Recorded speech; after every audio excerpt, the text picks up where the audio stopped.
Okay, it's TB back here. I do apologize for forgetting my tools. I had to go get some tools out of the truck. I'd left my multi-tool out there.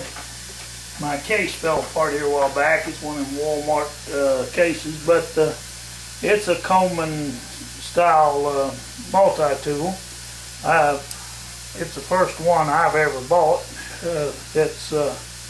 It works pretty good. The saw's all right. It fits the arrowheads.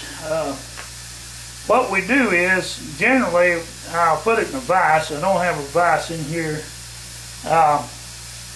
but what we're going to do is I'm just going to hold it here tight and show you. You cut you a groove right in the center of that. You want to cut it in there with a saw of some kind, because you don't never want to split them with a knife. It never works. What happens, you'll split your shaft. I've seen a lot of people try that. See, I'm going to have to put that in the vise. I'm not going to be able to do it. I doubt it here. Well, my vise is outside and it's raining. So let me try it here. Put a clamp on this somehow to hold that steady.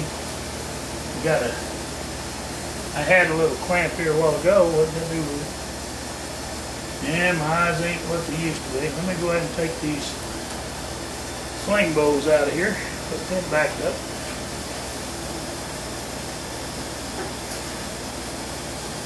Okay, now let's see if I can find what I'm looking for. That's not the clamp I want. I had like a C-clamp here a while ago that I was holding the machete together with. I took the handles back off a bit because I'm not through with it. I'm going to do some welding on this to weld this into place where I want it, and then I'll grind it down to shape it up into a nice looking hand guard for your machete.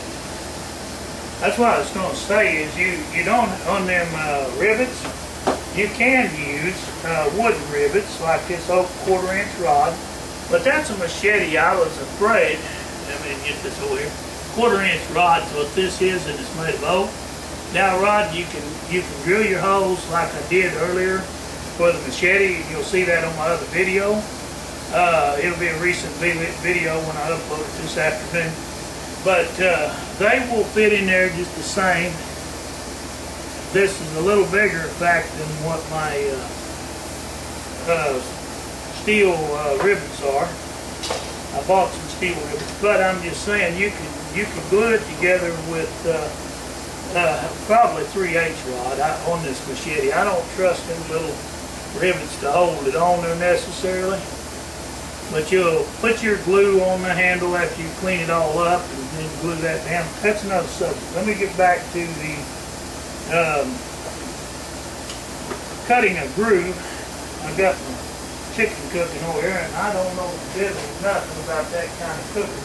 I know it burns the crud out of you if that thing pops. I'm going to let it cook for a while. That chicken I put in there about probably 30 minutes ago, so I'm going to let it continue to cook for another 10 or 15 minutes. Well, let's see, it's 5:30 now, so 5:30, 5:45. I'm going to pull it off the fire and let it cool down and check it and see if that's done. But that's another subject about my chicken over there cooking on the wood stove. Alright, just a second, folks.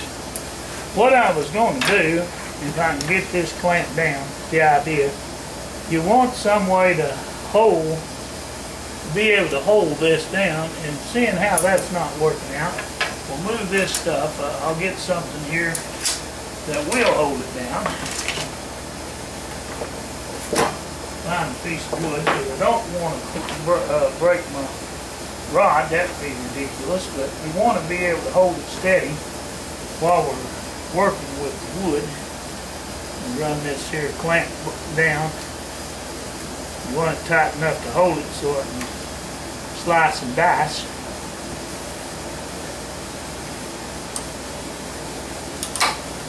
Knife rolled on it. That won't work. Let me try a piece of metal here.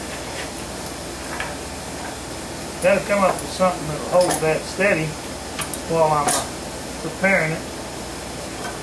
Okay, we gotta tighten that on down on this. These are some welding clamps that I took a C-clamp and it's been a pretty good tool for welding, but on this, I don't know, I'm just trying to get something to hold that rod still while I cut my notch into it. That's the idea. It don't matter, seeing how it ain't got the knock on the other end, I can put this arrowhead in there any way I want to. There's a couple ways you can do this. If you want a field edge, we'd use a plastic cylinder. We'd shave that down, you know, like a point on one end. I don't know if y'all are able to see. Well, let me zoom in. A little too much. Alright, hope you can see that. But right here, you just take your multi-tool and you cut you a notch in it to put a broadhead on it. Or you can, like I said, we can put field head on it by putting a plastic sleeve on here. What we do is shave this down to where that ink pen plastic case will fit it enough to slide on there about a ½ inch or 3/4 of an inch at least, and glue it down on there good with super glue or 8 glue or whatever, some kind of glue anyhow, to hold that tight so it won't come loose. Then you can take your, I'll show you here with one of these over here that I've glued up. These are broadheads here, like this one.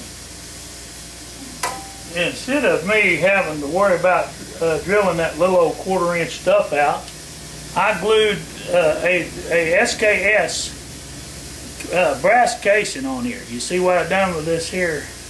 Then I just drilled a hole through where the cap would be for your SKS. I got thousands of these that I've fired over the years. But anyway, this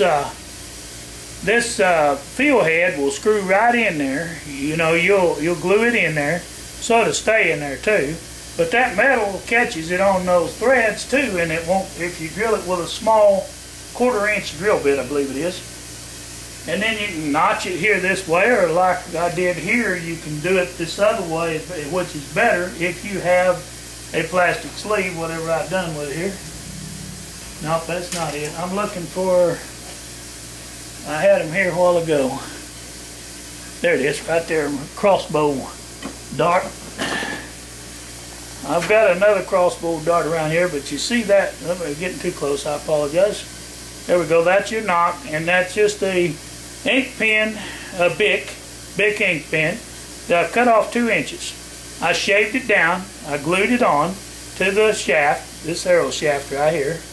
Then I glued the knock in with super glue. Then I glued on the SKS brass bunny buster, and that fits it. You have to look at your shaft. SKS might not fit your shaft, depending on the size driveway shaft you have. Uh-oh, we're going to run out of video time. I'm sorry, I'm going to have to stop it. I'll get back to you shortly.